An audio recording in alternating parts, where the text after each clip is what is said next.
Live from deep in an underground bunker in East Tennessee, this is America's premier mortgage fuel services expert, Paul Williams.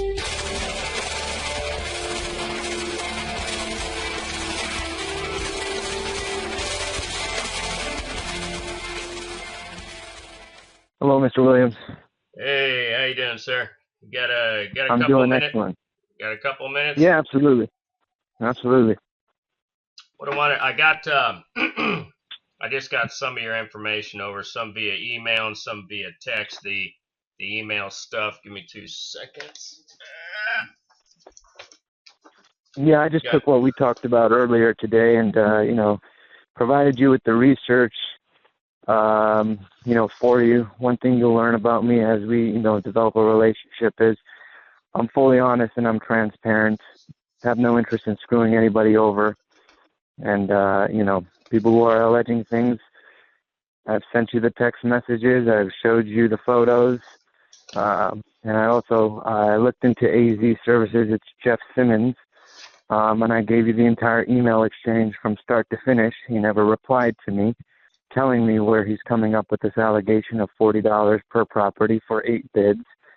We have a email that we sent to him August 29th, 2013, which was a list sent to us by our client, Altisource, which stated that Altisource believes that the properties may have some work that may need to be done at these properties because they didn't believe that the previous contractor had done the work right. We sent an email to Jeff Simmons stating that, hey, there are properties out here. They will not pay a trip charge because we're not getting a trip charge, but you're more than welcome to go to the properties to provide bids. So he went, took like 2-3 photos at each house, and obviously, was expecting to get paid, as the email shows, $40 per property. I then responded by saying, look, if we truly had said that we would pay you $40 per property, just forward it to me. I'll reopen the case and make sure you get paid, accordingly. Never got an email back.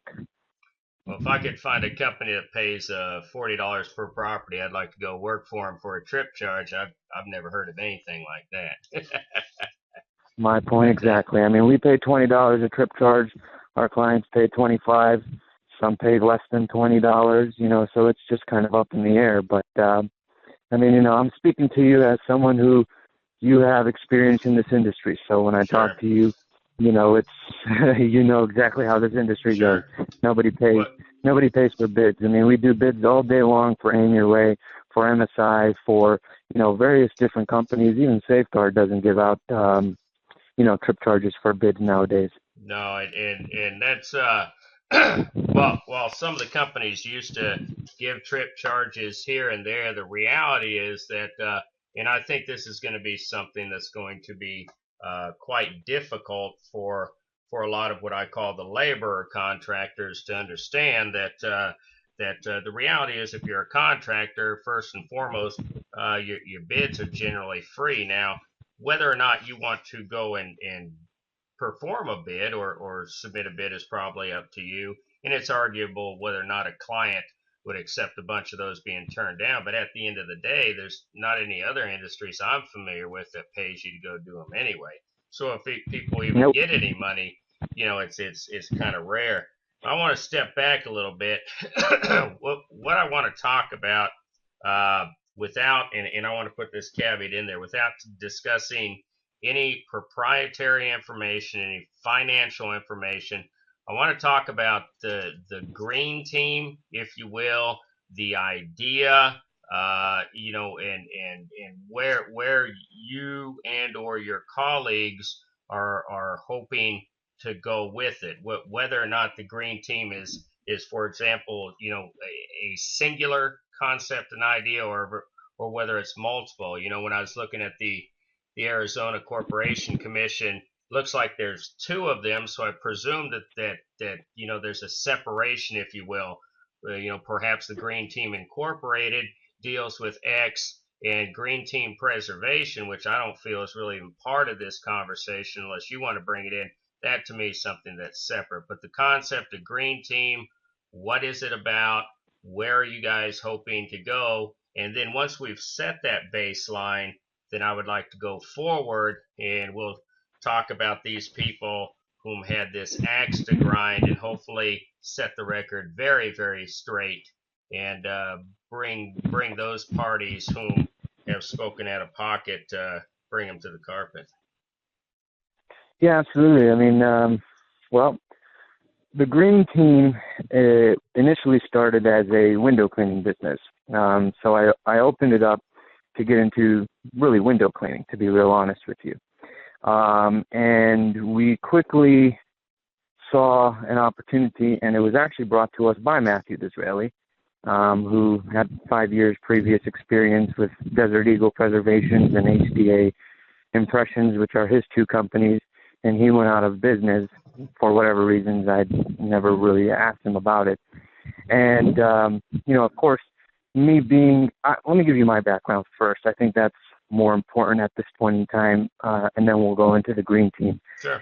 I started really in the mortgage industry back in, 2009.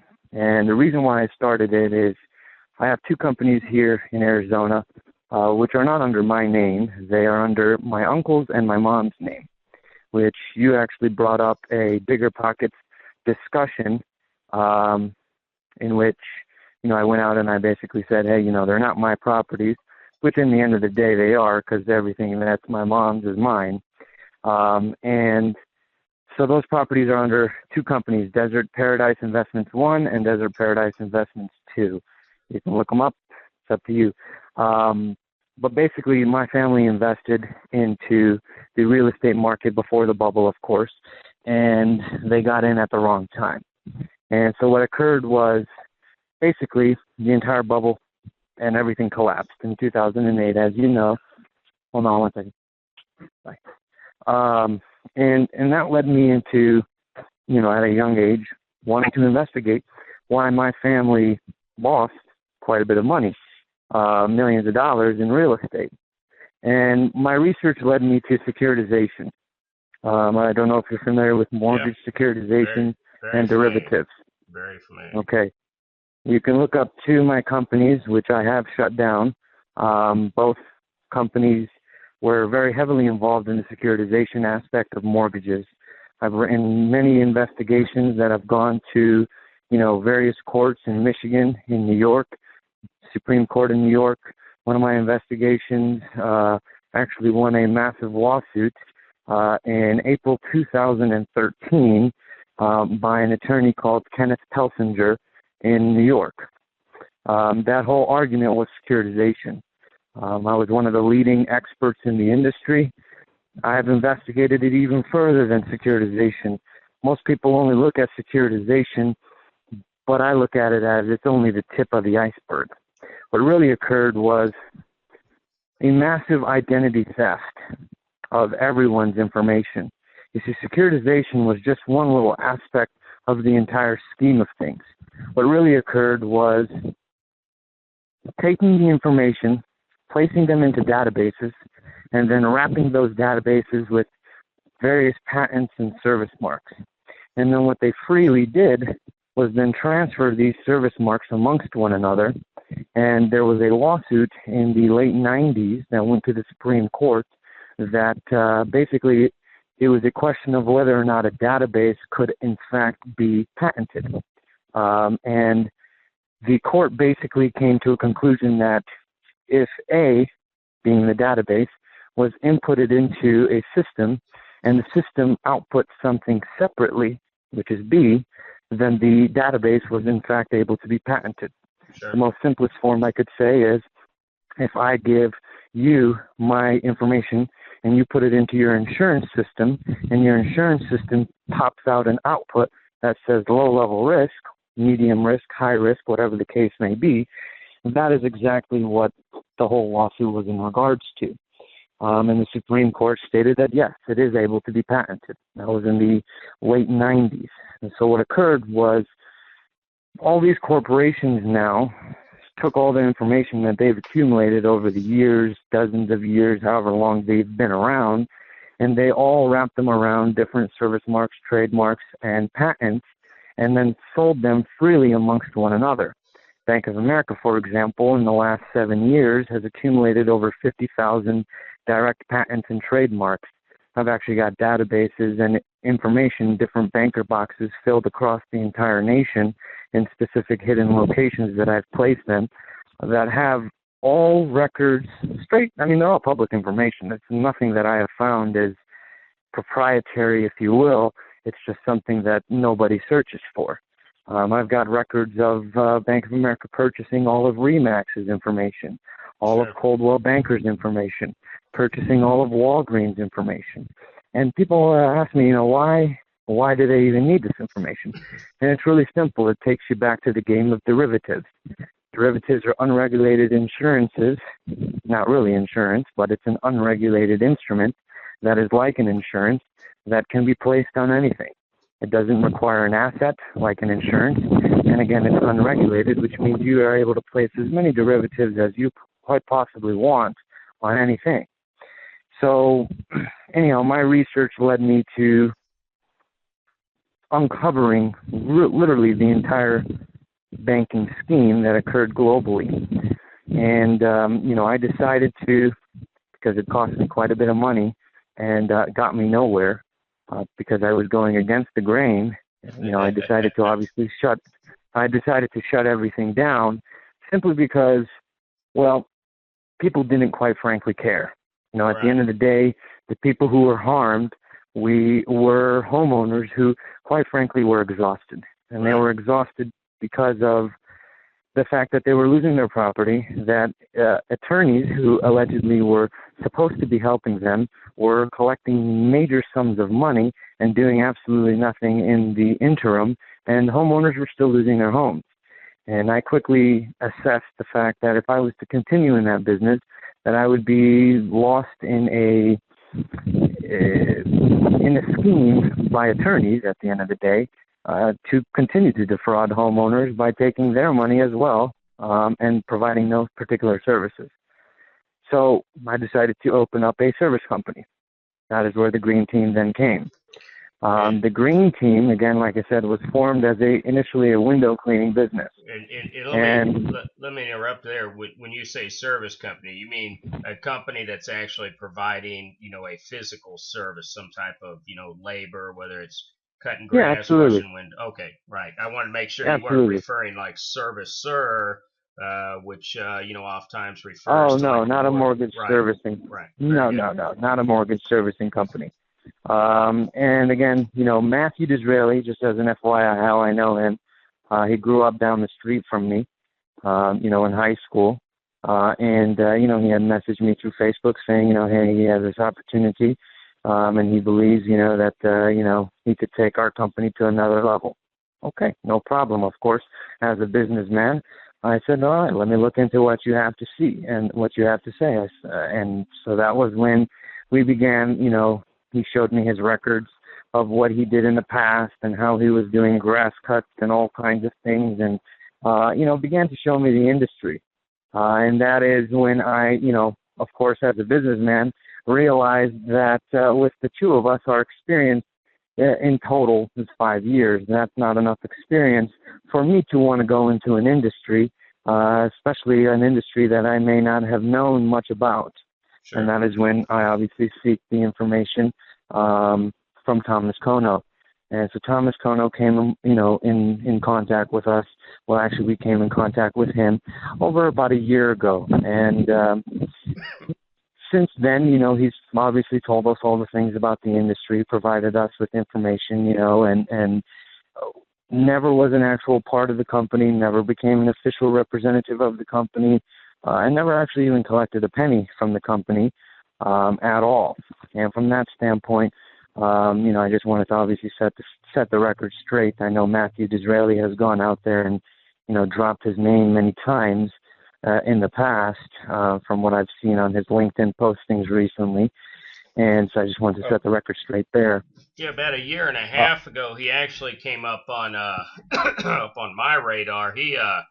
My group back then was known as the National Property Preservation Guild. I founded it, and then I stepped away. Just long story, I didn't like the politics and the way it was going. However, at that point in time, he had actually represented himself as running and in essence controlling the entirety of the situation. And a lot of us called him out at that point in time, and he subsequently had somewhat resurrected the same concept, albeit not in the same vernacular, about I want to say about 3 weeks ago. But yeah, so that squares on his accord. So the Grean Team today, in your own words, what does what are the aims, the goals, what's the mechanisms, in a nutshell? Absolutely. Okay. There's one thing that I've realized being in this industry, and like I said, I am the least experienced out of everybody here in the industry, and that is why, of course, I do listen to advisors, and I do have advisors around me who have multiple years of experience, and that is one thing that I do. But the Grean Team, in essence, is a facilitator. We have taken a step back, and we've realized that, everybody in the industry, for the most part, wants to be a middleman.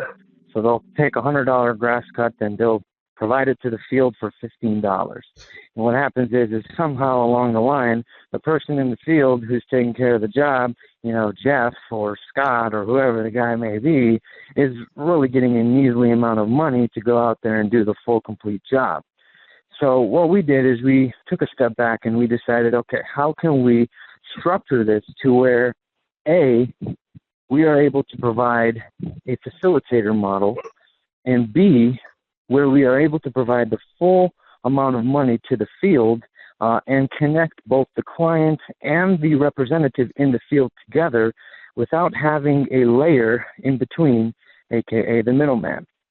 I have tested various different softwares in the past. I've used Salesforce.com. I've used Sugar CRM. I've used Microsoft Dynamics. So I have a lot of that on my background. A lot of it comes with technology and software. Thomas Kono is actually the one who suggested to use FieldCom. We were using FieldCom for the majority of last year, but quickly I found out that really the model around what FieldCom provides is A, very basic, and B, very old. Right. Running things on a .NET framework and running things on a server that is, obviously not accessible via the cloud, and not to mention that is not accessible through a mobile device, obviously prevents efficiency. It prevents you from being able to go out there. And this is nothing against FieldCom. Sure. We used them successfully for 5 months. And, Tom Margarito at FieldCom, has been very kind. Everyone at FieldCom, Savai, and the whole staff have always been kind and have always done, the right thing. So again, keep that in mind. I have nothing against FieldCom, but I just felt like that there has to be something better out there. Sure. Okay. And so we created a facilitator model, and our model is built on really a 2-tier system across the board. And it basically is in comparison to just like how the United States government works. You've got the entire veto system, you've got the House, the Congress, you've got multiple parties that things have to go through before you can actually get a particular decision or law passed. And so we took that model, and what we created is a 2-tier system across the board. What I mean by that is Work Market, for example, is our payment facilitator. Work Market is the one that controls everything that happens on the Work Market system. So if I put a work order into Work Market for $50 and I invoice it for $50 and I say that the payment terms are net 15, Work Market makes sure that in 15 days exactly payment is made.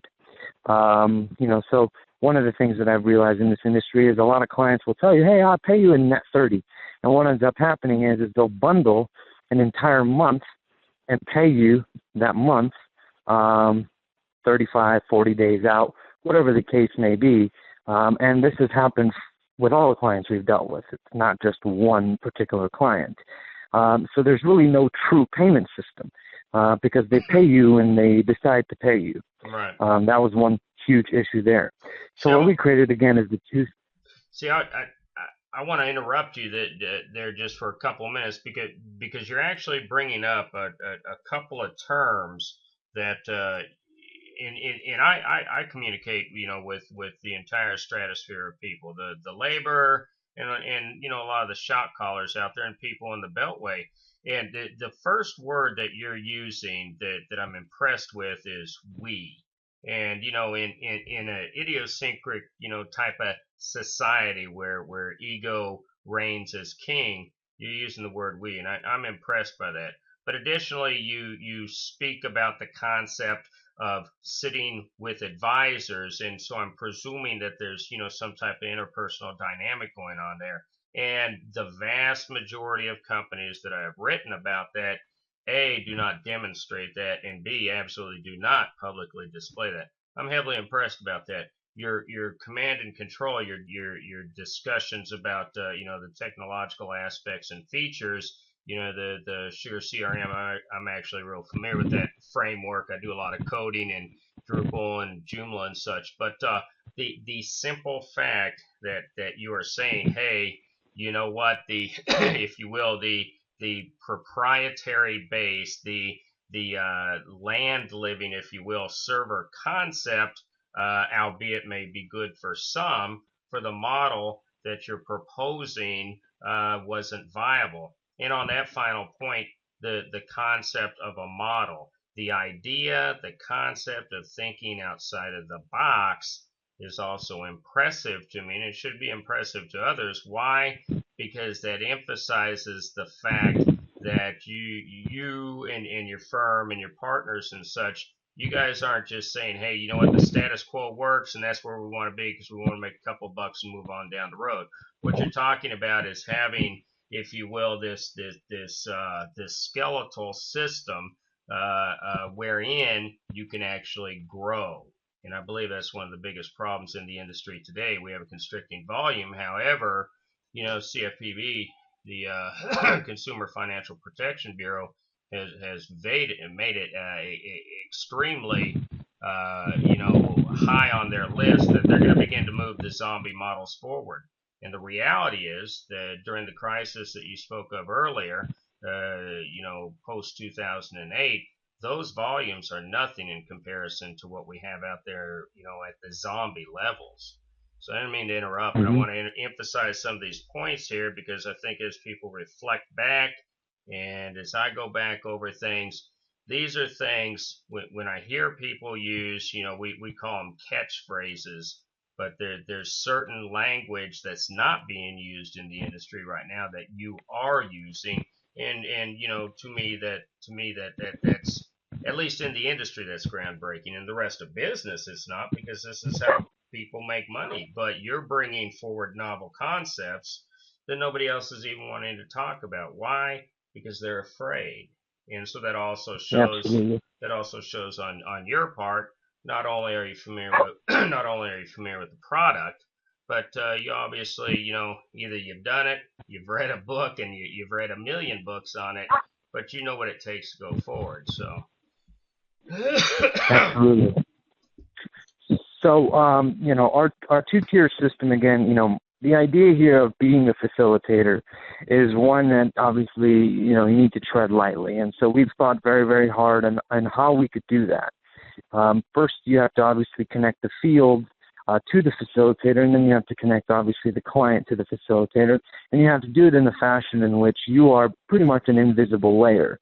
Just facilitating the entire transaction or the contractual agreement, aka a work order or a work assignment.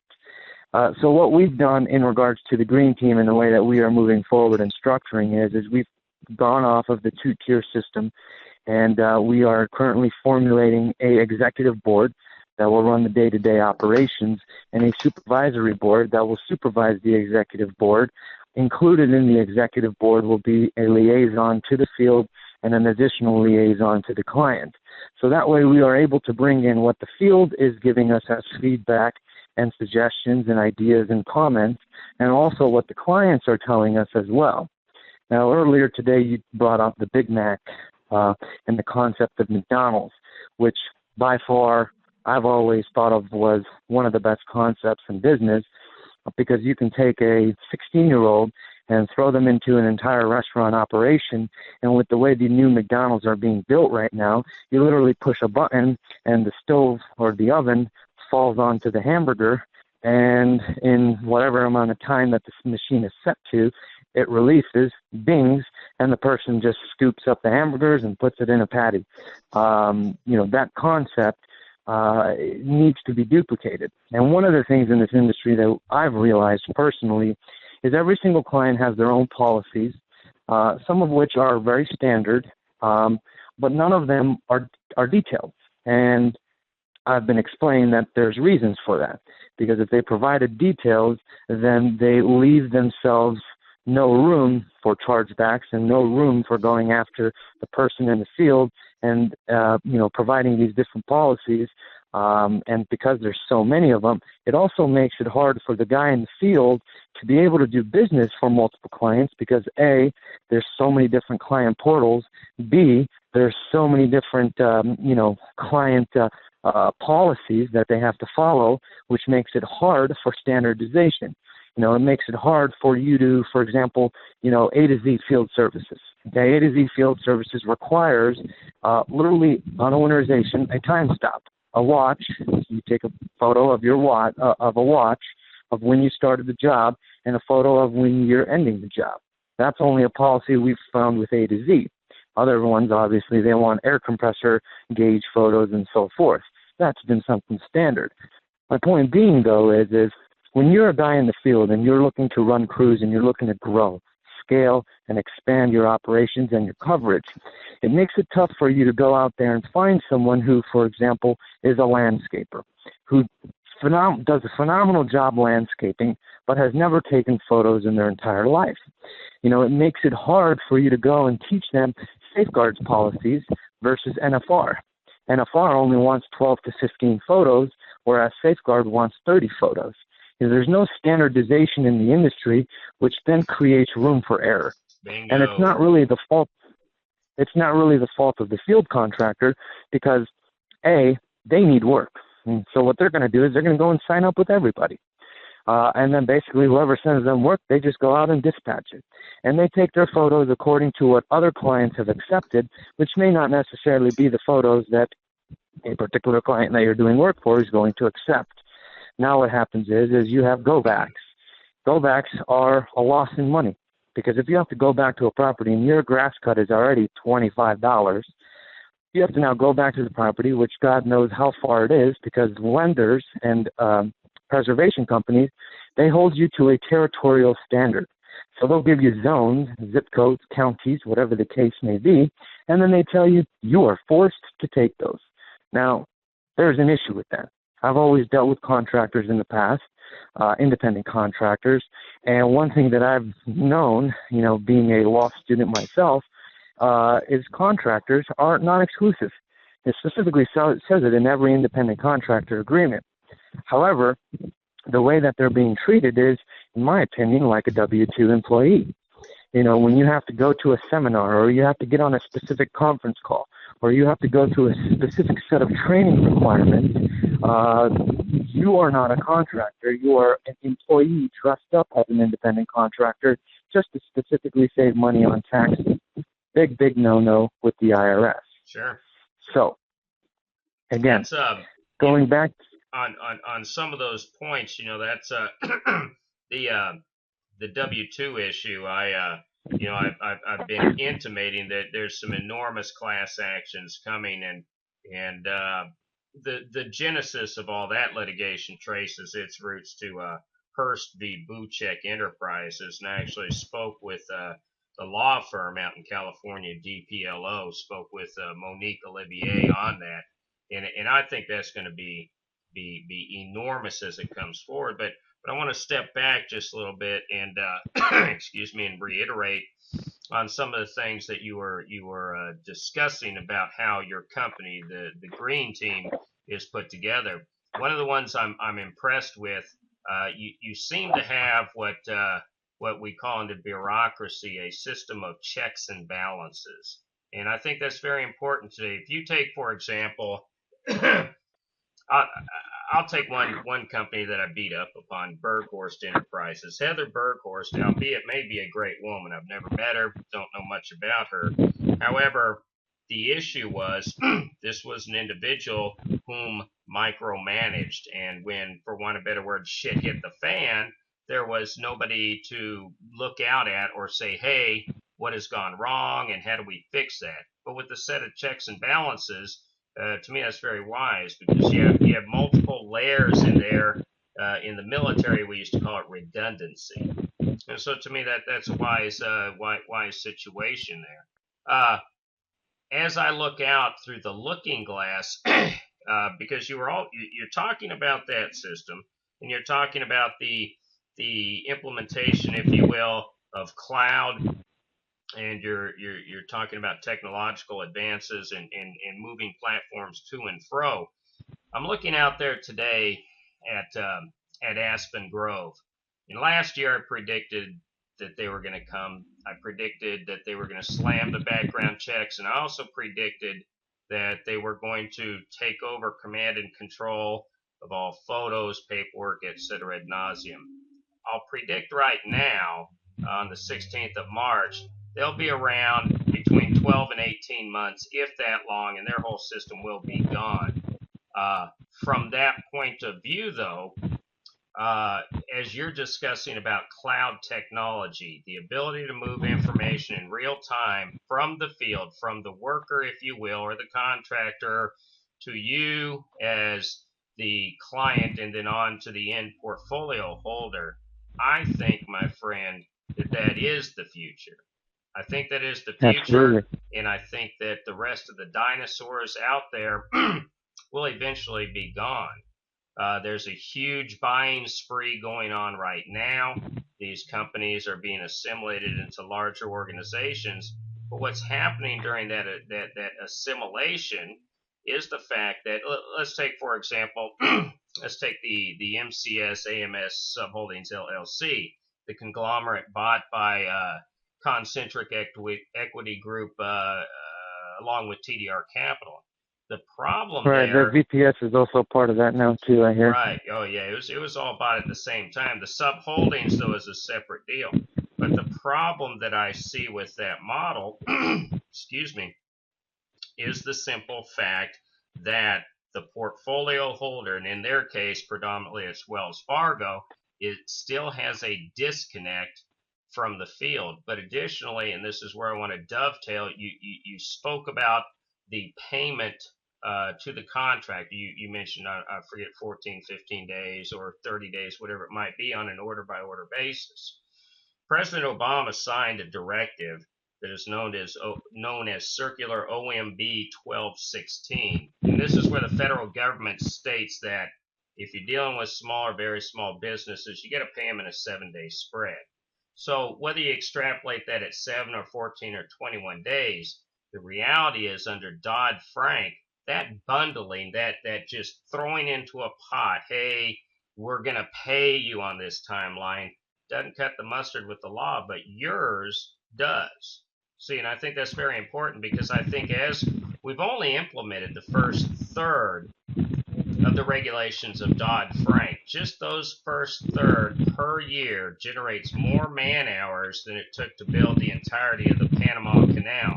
And part of those actually deals with timelines of pay, and also timelines of when that job has to be done, whether it's the initial inspection, the securing, winterization, whatever. So I think it's very important to point that out, that you guys are already on the other side of the curve on that, while the rest of the industry is still in stagnation. Yes, and that again, believe me, Thomas Kono has been a great source of telling me what the problems are, and that's my thing is, I like to solve problems, because anyone who solves major problems is, obviously, going to be relevant and who's going to be successful.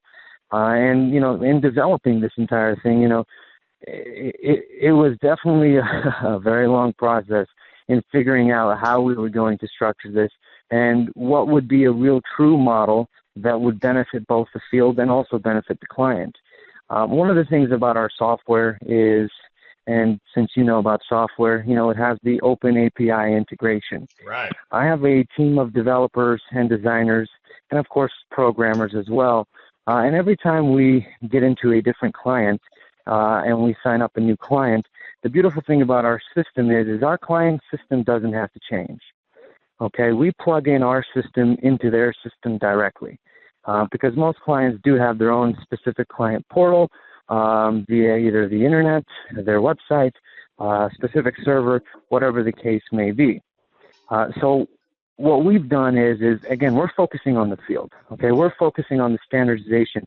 We're focusing on, uniformity and simplicity.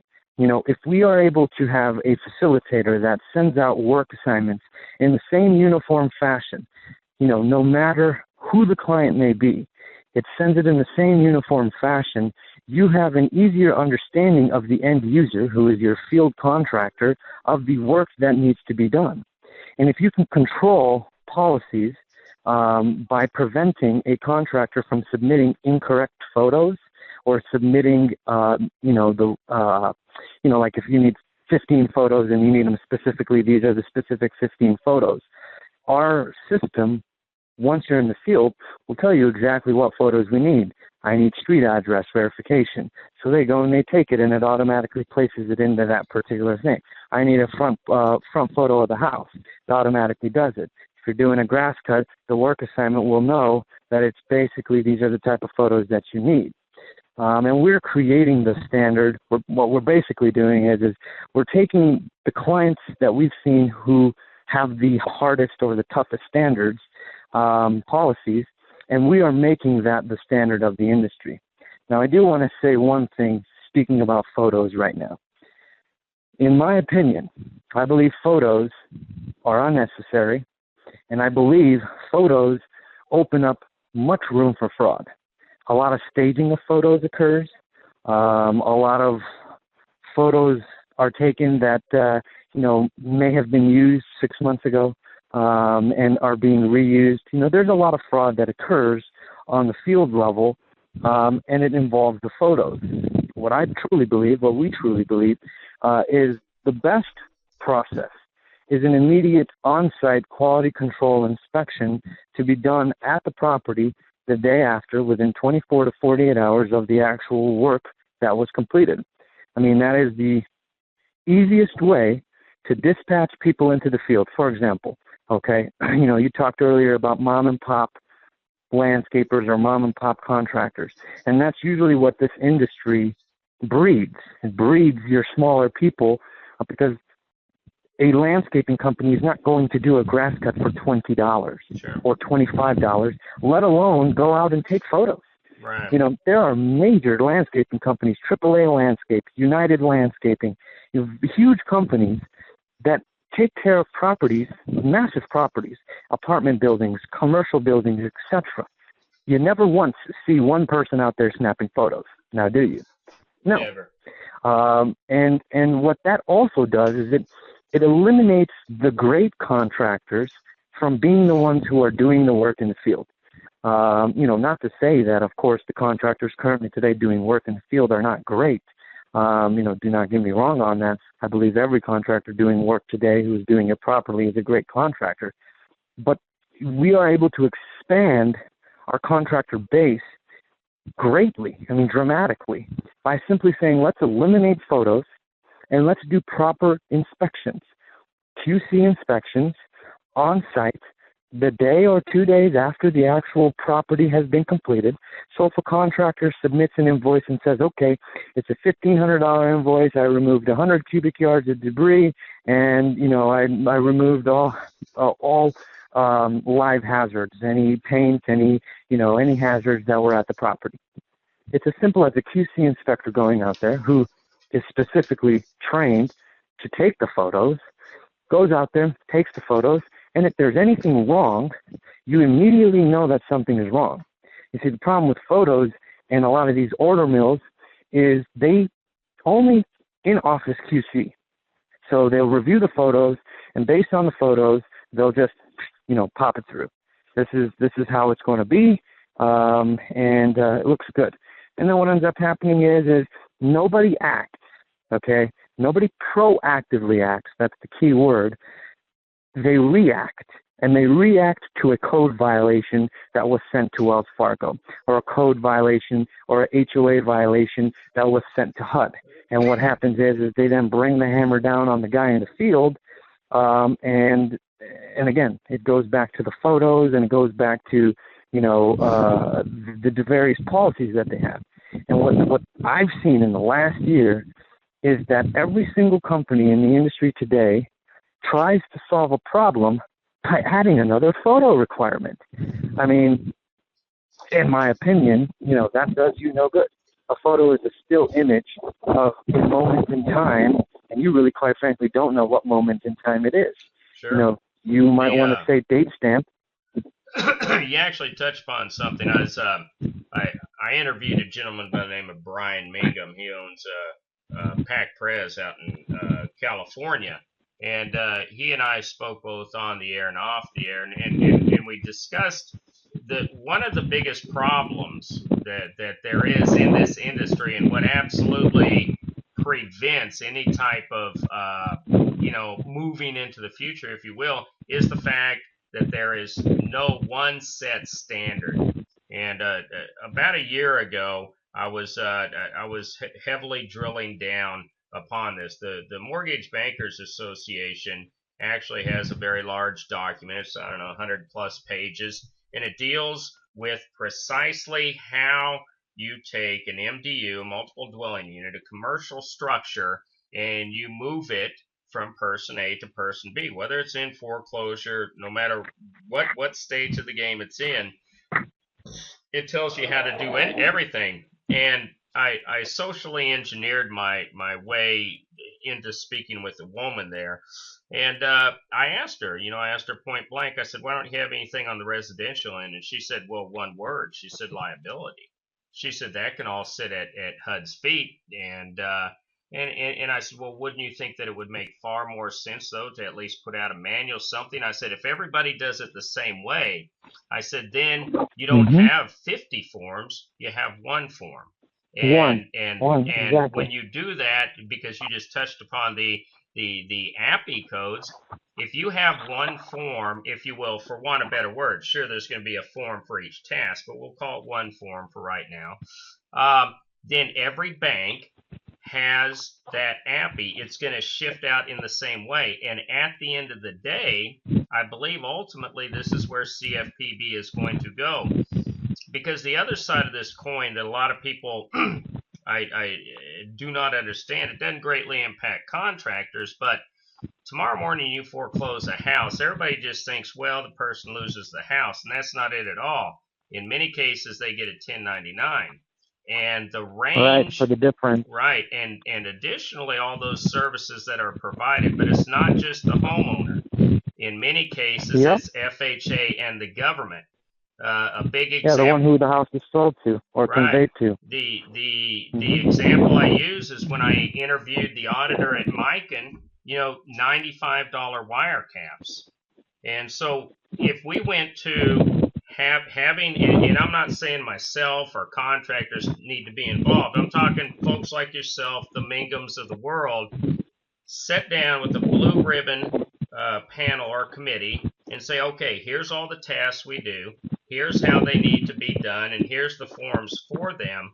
I'm going to tell you what, we would get rid of almost all of the problems, we would streamline everything, and I think productivity would shoot off the chart. If productivity increases, you have a higher ROI. If you have a higher ROI, then more money. Exactly, and for everybody. In this instant case, it translates to the financial institution in the fact that they can bring a property online more with greater rapidity, and they know precisely what's going on, as opposed to 16 different forms. And both yourself and I believe Mr. Mangum, and Mr. Mangum's not just a run-of-the-mill guy. This is a guy who basically was handling about $5 billion a month on for J.P. Morgan, so he understands both sides of the coin. But see, here's two of you all now, and I'm going to guess that there's more folks than you all that actually believe this. The inhibitor to this, in my humble opinion, is NAMS, the National Association of Mortgage Field Services. I think, and I'm not a member, but it would make more sense to me to become proactively involved in some type of, systematic documentation. It goes fundamentally back to the point you brought up about APIs. If tomorrow morning we can get out of this proprietary based model, get into some open source coding, and get an API that everybody can use, I think it'll translate good for everybody.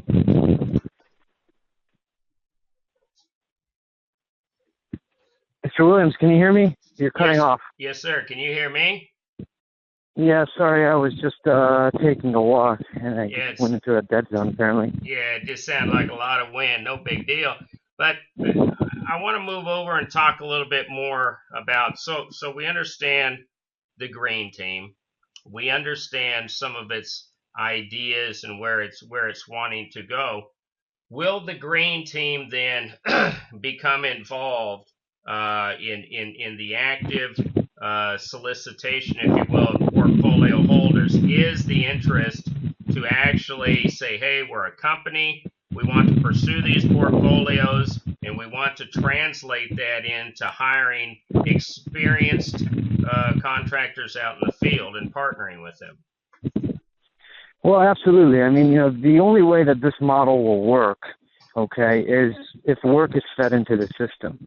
As a facilitator, if you're facilitating no work or no transaction, you're unable to bring both parties to the table. A contractor is not going to do a background check, is not going to go through the entire rigorous process that every one of these companies requires you to go through without work being there. And 99.9% of the time, what happens is these contractors go through this entire process with these major companies and never receive work. I mean, they're just signed up as preferred vendors. They've gone through the process. They've paid for a background check, and they've paid for it multiple times, which means you've got contractors starting in the red before they even see the green. And so, yes, absolutely. Work has to be sent through the system. And I'm not saying, to go out and take all the work, but yes, of course, we have to go out and get work in various industries as well. For example, federal contracting. Federal contracting is one of the areas in which I truly believe would be extremely beneficial, to where we can, provide a government institution or an entity with the, experienced contractors and facilitate the entire transaction according to the federal contract and the requirements of the contract, and have it in a way that seamlessly connects from the field to the direct client, eliminating any issues of a middleman or someone who just happens to get the contract because they know someone. It eliminates that, and it allows for the person in the field to also have the highest amount of money, rather than, getting screwed 50% of the money because middlemen just want to put their hands in the pocket. Right. So yes, absolutely. I mean, we do have to go out there and get, major contracts and portfolios. But the beautiful thing about our system as well, though, because it's an open marketplace, it really matters none how small or large our client is. We can have Joe Schmo homeowner down the street come onto our system and issue out a work assignment, send it out to the entire, global network, and they can do it in one of two ways. They can do it on a first to accept basis, or they can do it on an application basis. So a homeowner, for example, who wants, their yard to be landscaped. One of the things preservation contractors, I have never seen them do, is cross-market their services. A preservation contractor is a landscaper, is in essence somewhat of a plumber. They are in essence somewhat of a locksmith, not necessarily a full locksmith, but they can provide services that retail customers need as well. I'll give you an example of a company, 1-800-JUNK or Got Junk, whatever the case, whatever their name is. 1-800-GOT-JUNK is a company that specifically specializes on debris removal. As preservation contractors, we all do that. We all remove debris. And believe it or not, 1-800-GOT-JUNK, I've looked, and they have no coverage in many rural areas, especially here in Arizona. They have no coverage out in Bisbee. They have no coverage out in Douglas. They have no coverage out in Yuma. They have no coverage anywhere, just Tucson and Phoenix.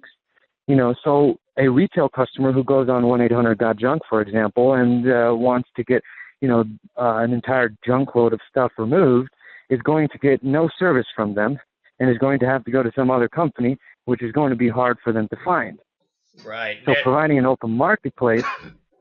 Yeah, and that dovetails with what I've preached forever, which is the diversification of the industry. I sign people up at the SAM level quite a bit, and one of the interesting deals is, out of all of federal contracting, the only area that I see that has the most massive amount of corruption and fraud is HUD. I'll give you an example. About a year and a half ago, we had a large outfit called Walsh Construction reached out to us, and they said, "Hey, we'd like you to make a bid up here at Fort Campbell, Kentucky." And I said, "Well, okay, what do you got?" And they said, "Well, we need some landscaping done. Not nothing major. Some sod, some mulch, everything we're doing every day in the preservation industry." And never in my life did I think I'd hear two terms put together: beautification and terrorism.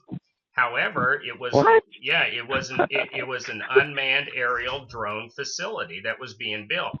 Here is the reality. All of these opportunities exist out there. It's the same thing the contractors are doing today. However, the contractors don't know how to get into it. But here's something more important. With a platform like you guys are putting together, the contractors in and of themselves do not per se have to go into the SAM system or get a GSA schedule. You guys, in essence, have already facilitated that.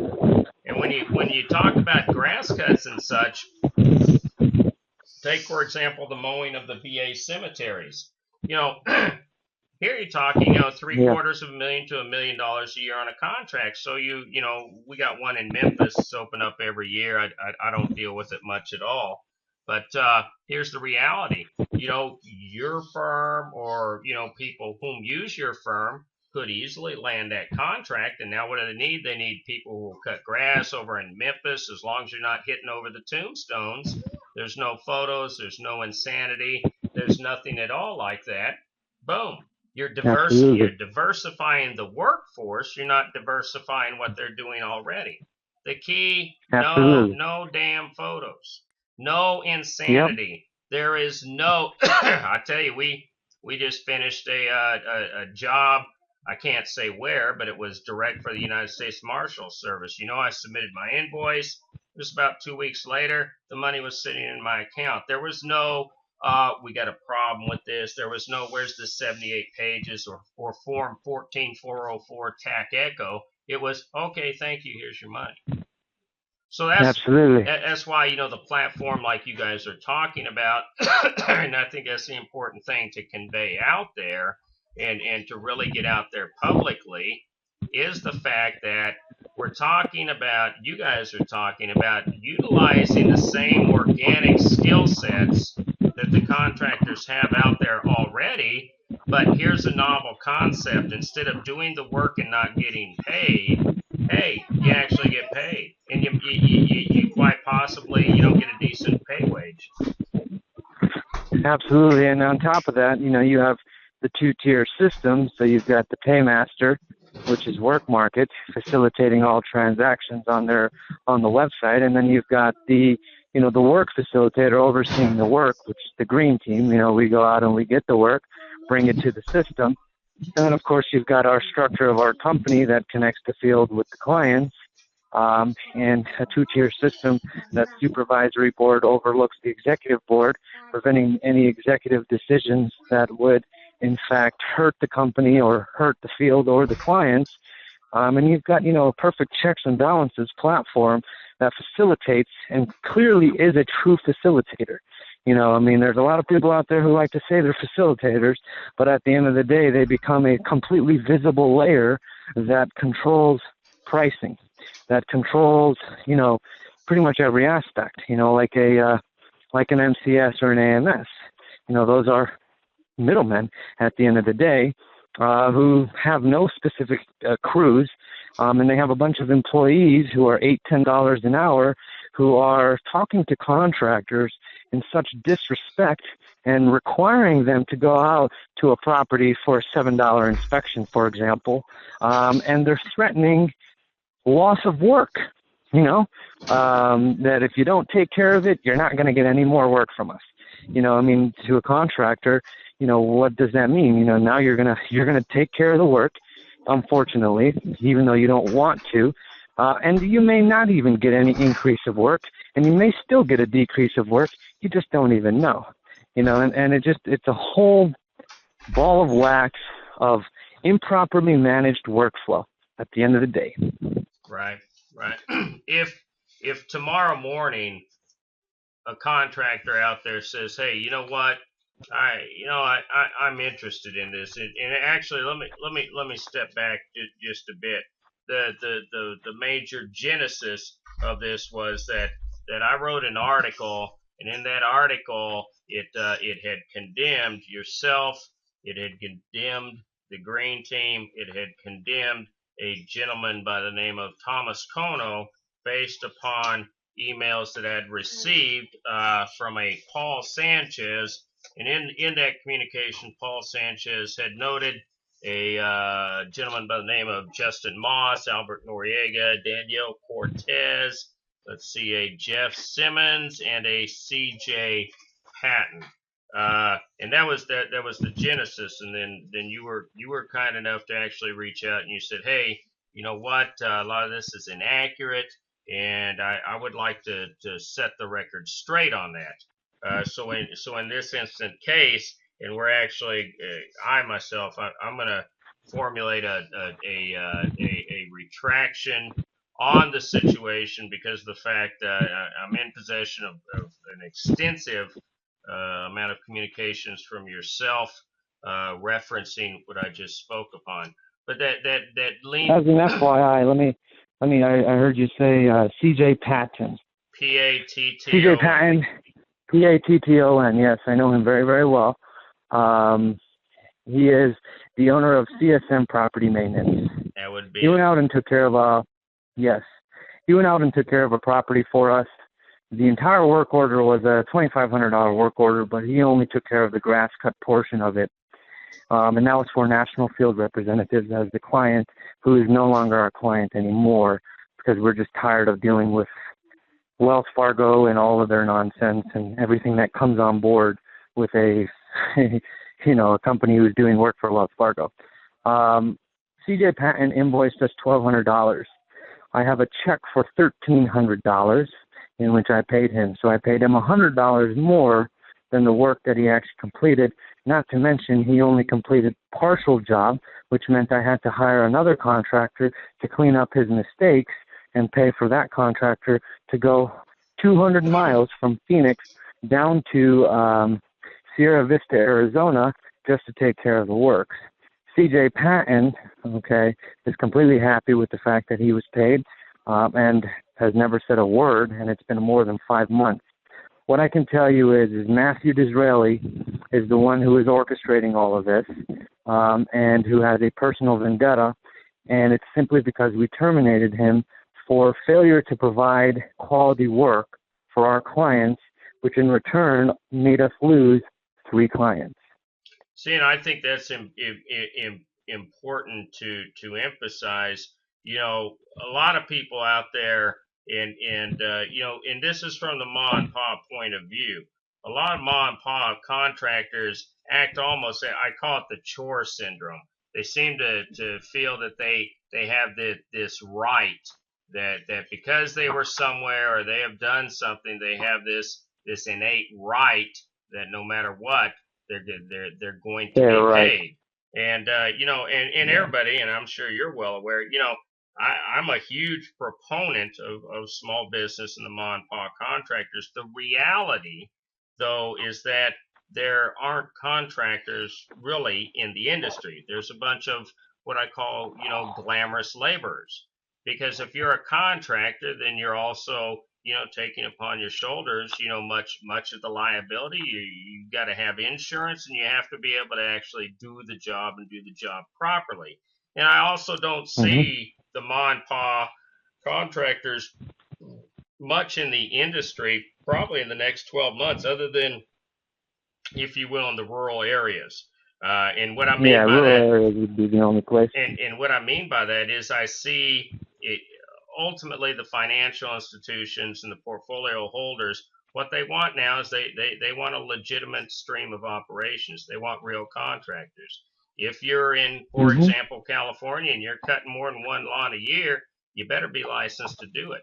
If you're cutting a tree and that tree is bigger than, say, my pinky finger and taller than, say, my knee, you better have an arborist license. If you are, for example, I'm here in a tri-state area. We have, really a quad state area, but let's take the tri-state area. If I cross over into the state of Kentucky, I better have a license over there.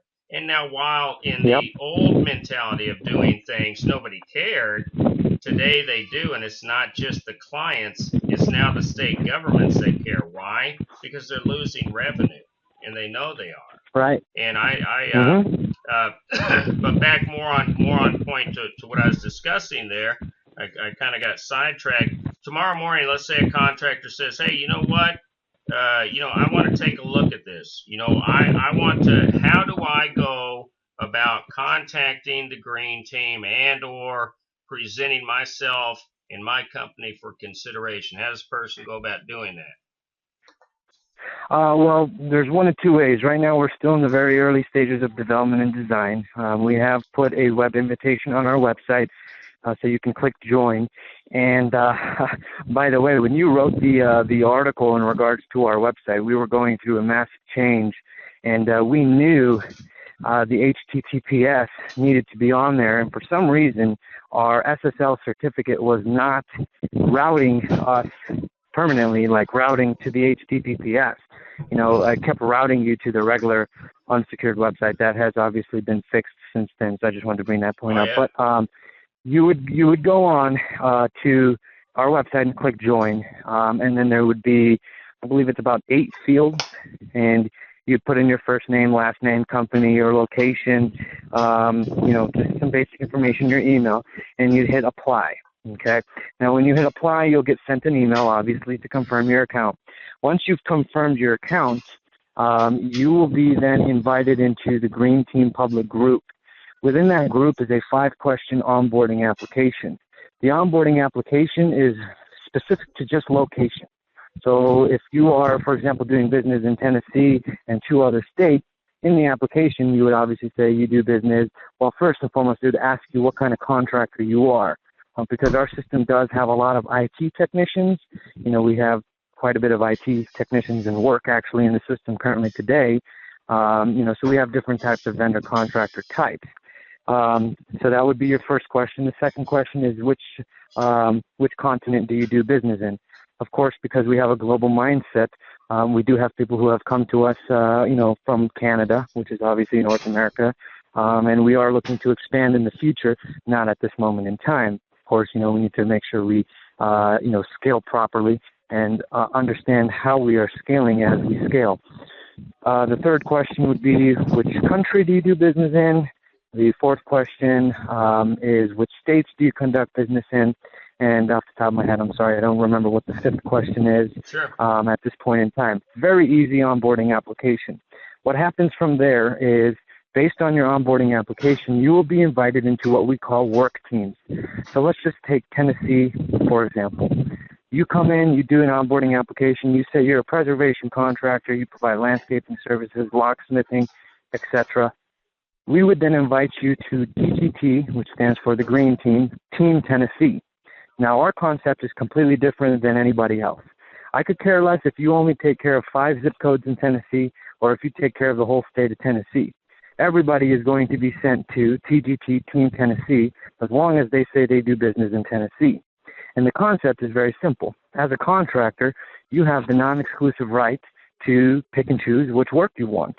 I have no interest in forcing you to take on work you have no interest in taking, and work that may not be feasible for your company or profitable for your company as well. See, that's novel. And so that's extremely novel. It's wise to me, but it's novel in this industry. Well, I mean, absolutely. I mean, it's the team concept here. It's allowing contractors, and later on in this year, we will be opening up each team in open forum, which means everybody in Tennessee will be able to see everybody else in Tennessee.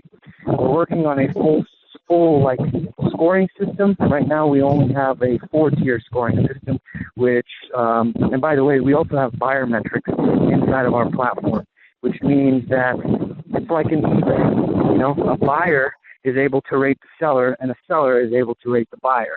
So a seller of labor, which would be a contractor, is able to rate a buyer of labor, which would be the client, which allows for full seamless transparency on every single client and every single transaction that has occurred in the platform. One thing I'd like to also point out is going back to the idea of people taking background checks and having to upload their insurance and do a whole bunch of things, even though there is no particular work maybe in that area. Tennessee, for example, is an area that I don't currently have work in, or that we don't have work in currently right now. So when you join TGT Team Tennessee, the beautiful thing about it is that is the lowest level team, okay? Meaning work will flow directly through that team. What we do is we control requirements based on the assignment. So as a contractor, you can sign up today without providing me your background information, without providing me insurance information, without providing me anything but what I just told you, an onboarding application and filling out the simple 9 fields. Our idea is there's no sense in you doing anything until work is in the system. Why should you go out there and spend money on a background check? Why should you go out there and upload insurance information? Why should you go out there and give me all this personal information about your business and personal information about how your company is structured? It makes no sense for me because I'm just wasting time and resources in collecting that data. And it makes no sense to you because you're simply just wasting time as well because there's no work in the system for you to completely do immediately. So we've kind of... See, on that point, that clears up an enormous misunderstanding that both myself and many people had, and not just with respect to your firm, but that clarifies with your firm, and it to me, that is actually how it should be fundamentally applied industry-wide, going back originally to the Big Mac model and my conversations about Mangum and yourself. So I think that's really important to point out there as well, that until a person is proverbially speaking active, it's the baseline of information and the check and balance system, and then you move forward when it's viable. I think that's very important to point out. Yeah, we've inverted the entire organizational structure. Again, our entire focus has been the field and how do we streamline the field. And one of the things is, if I was to go out there and ask 5,000 contractors today to sign up and ask them to give me all this information, I mean, I'm probably going to have less than a 1% return, right? Less than 1% of the people are going to actually sign up. And most people are going to just be contacting you constantly asking for work. And hey, I may not have work in your particular area. We may be expanding to your area, whatever the case may be. And there's no sense in you providing your background checks. There's no sense, which again costs you money. There's no sense in you providing us insurance, which again costs you money if you don't have it. For example, if we hired, Steve, the landscaper, down the street who may not have an E&O policy but has a G&L policy, which, going to that actually, let's talk about insurance. Our system has what we call minimum requirements. Our minimum requirements is only a general liability, $1 million, $2 million. What we do, though, is based on the client. So, for example, all safeguard work, or who's another example that uses E&O? There's a couple other ones out there like LPS, Lender Processing Services, and a few other companies out there that are now beginning to require E&O. It's still not, in my opinion, an industry standard yet. However, I think it's moving towards that, but we shall see. So what we do is a contractor, for example, who's doing work for MSI, Mortgage Specialist International, who may not require an E&O and just require a GL. they'll go through our entire vendor recruiting process and post their GL. Now, let's say they want to accept work from a client like Safeguard. Well, what happens is, again, like I said, I control everything on the assignment level.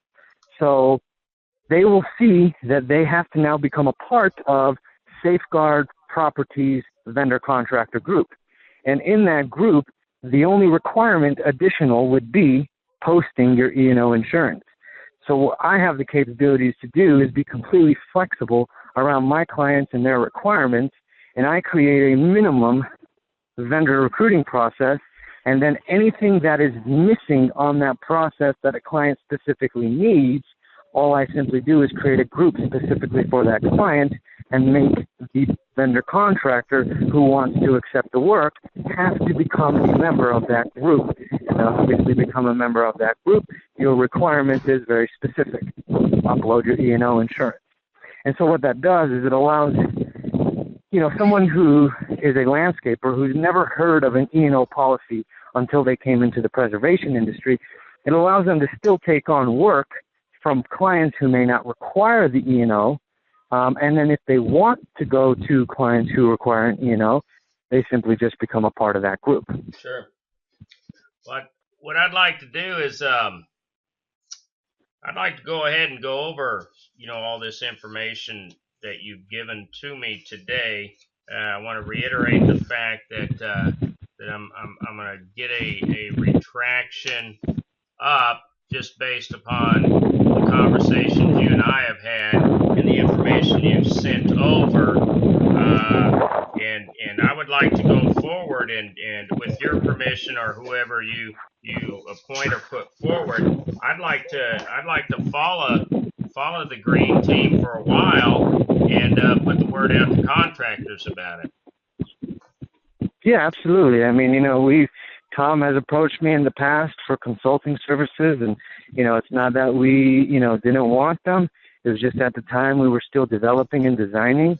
We are at that time where, obviously we want to go into federal contracting and, start expanding and diversifying the work. This isn't from the consulting point of view. I would like to, actually put the information, put the word out, if you will, to the contractors, because, it seems like a viable system. I'd like to follow along with it for a while. But the reality is, if it can help contractors at the end of the day, that's where I want to be. I want to be putting the information out to people, to the consumer who can use it. And the reality is, like I tell everybody every day, I'm like Rush Limbaugh. 1 million people hate me, but by God, they're going to read it. And the reality is, not just contractors. There may be a client who says, hey, wait a minute, this is novel. Let's look at this. Maybe, that this works better for us. Why? Because instead of bringing people in and pulling their teeth with no anesthesia, this is a legitimate model where, the reality is if you have a portfolio holder who has a client such as yourself and has contractors who actually want to work, and it's a decent environment, they're going to get a better product.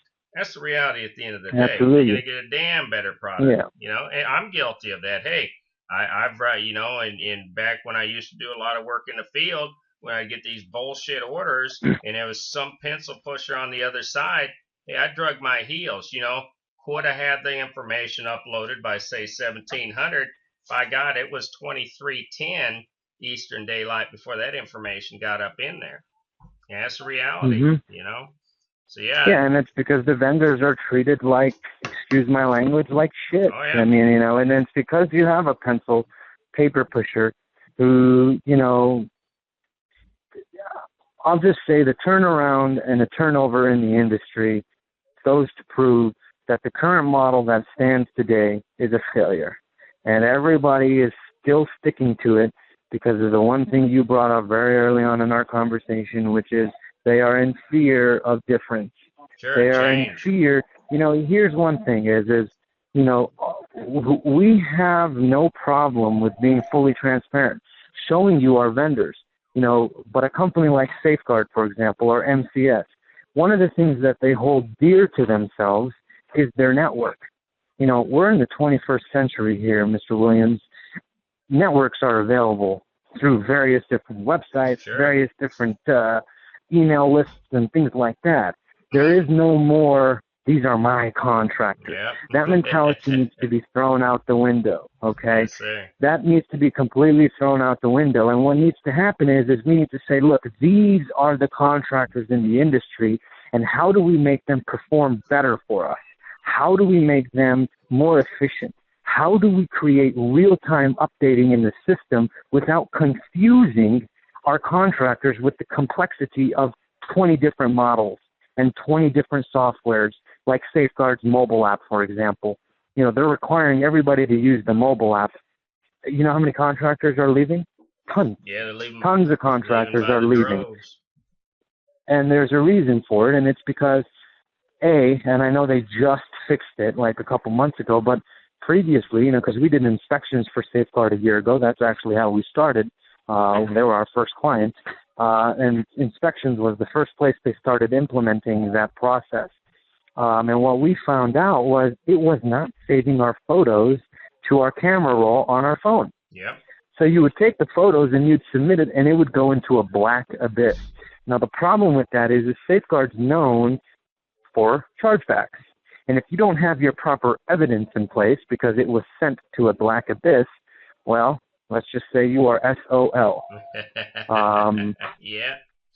And I see the identical thing happening when Aspen Grove, and I stand by my prediction, Aspen Grove will require that all photos and all paperwork stream from that phone, and that phone has to be permanently assigned to that person. Now, unlike open source, nobody, well, I've seen the source code. How I have doesn't matter. But let's just say that source code is, it's interesting. It tracks things that I normally wouldn't have tracked, and I think the NSA would probably even blush. Right. Well, I know there was a company out there that, provided some kind of policy to their vendors. I heard, I don't know who the company is, but I mean, they're literally asking that they can go in and search you, and they have more power than the NSA, for crying out loud.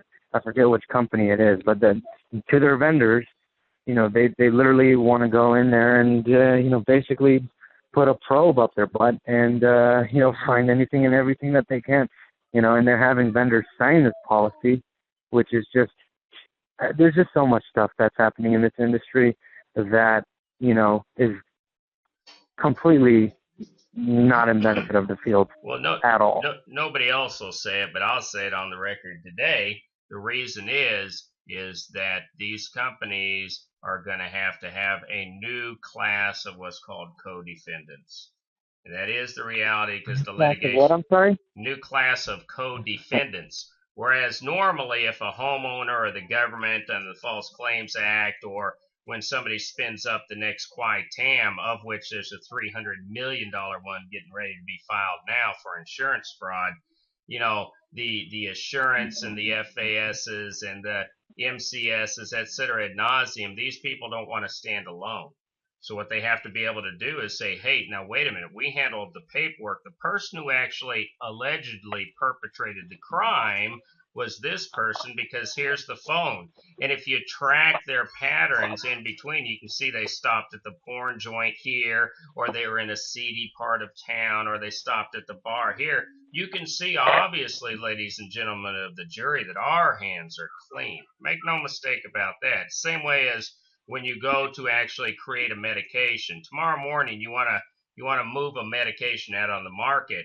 They bring in the actuaries, the bean counters. Before that pill ever rolls to market, they estimate how many people are going to get sick and how many people are going to die. And out of those amount of people, how many people will actually prevail in litigation? And they set that money to the side.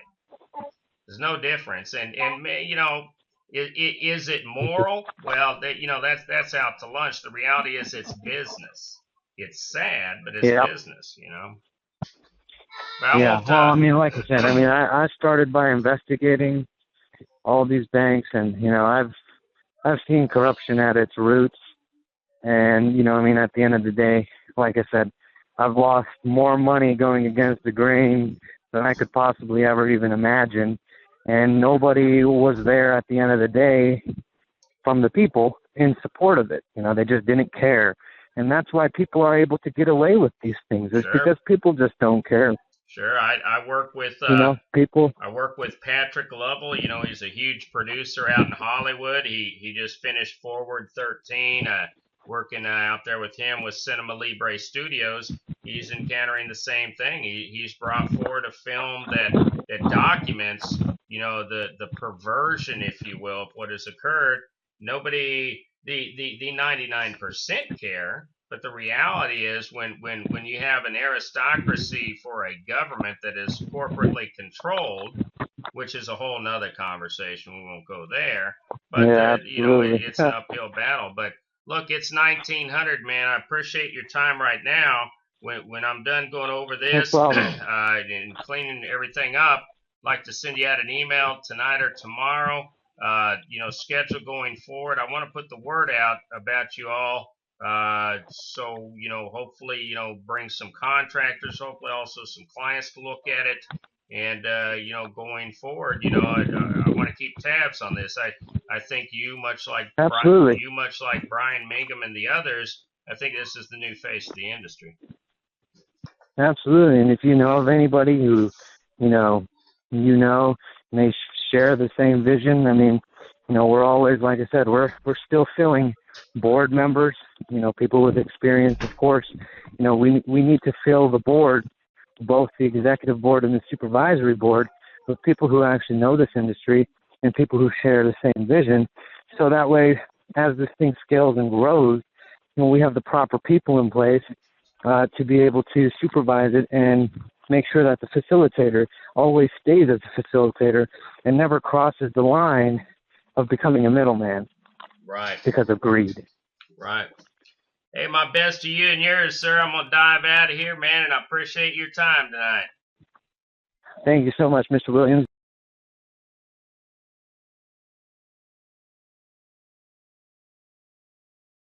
And I look forward to speaking with you in the future and watching Absolutely. how Grean Team unfolds, man. Hey, you have a good evening, sir. All right. You too. Thank you so much. Yep. Bye. So there you have it, ladies and gentlemen. As usual, you may reach me on Google Plus at D. Paul Williams, LinkedIn, Paul Williams, and the LinkedIn group Property Preservation Consortium, Twitter, Foreclosurepedia. We stream all our podcasts on iTunes, Foreclosurepedia. We have our screencasts over on YouTube, the Foreclosurepedia channel, and always at foreclosurepedia.org. We'd like to give a special shout out to Amazon.com, whom provides our S3 podcast and video storage, and Cloudflare for hosting Foreclosurepedia in 24 different geo-positioned servers, pro bono as well. If you have any questions, comments, concerns, feel free to give me a shout out, COO at foreclosurepedia.org.